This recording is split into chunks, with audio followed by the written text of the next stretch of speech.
I wrote about two identities that I correlate with.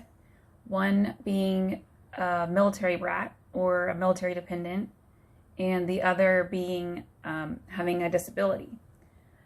So the first one I talked about was being a military dependent or a military brat, and how the community is so strong and supportive, but military life isn't easy. But there's a vast and amazing community that supported my family and I along the way.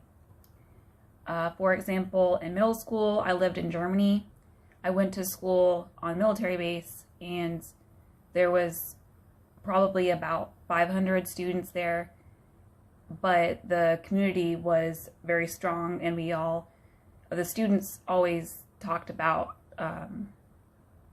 like where they traveled and pen pals they made, and struggles we have being a military child, like either one of our parents deployed, or sometimes they are fighting, like my parents are fighting a lot, or sometimes we just, talked about being a preteen because we were in middle school.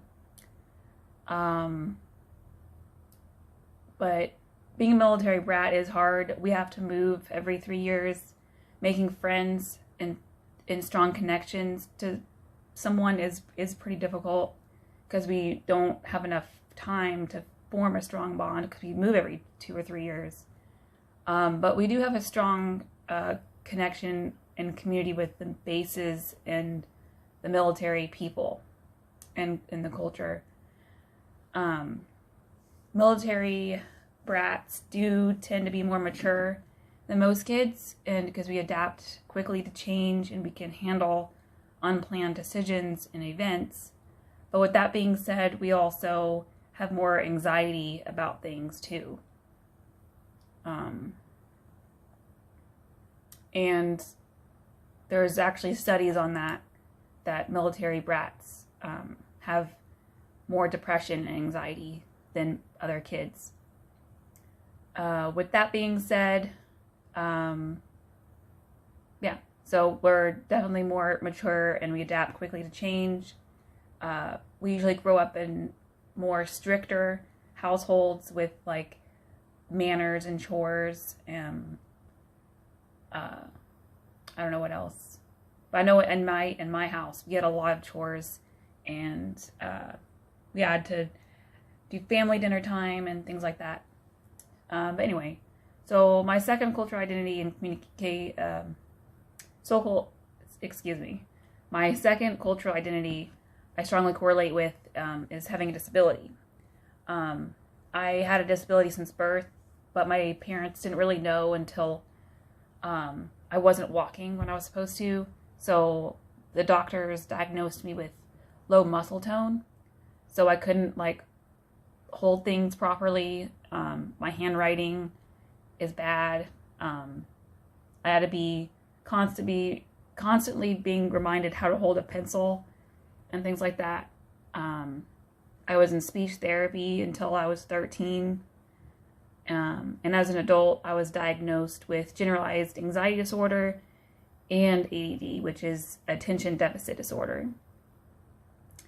I learned things at a slower pace than most people, which resulted in me being bullied, and being called names like being called stupid or slow or a dork or a baby. People would stare and laugh at me because I acted a little differently.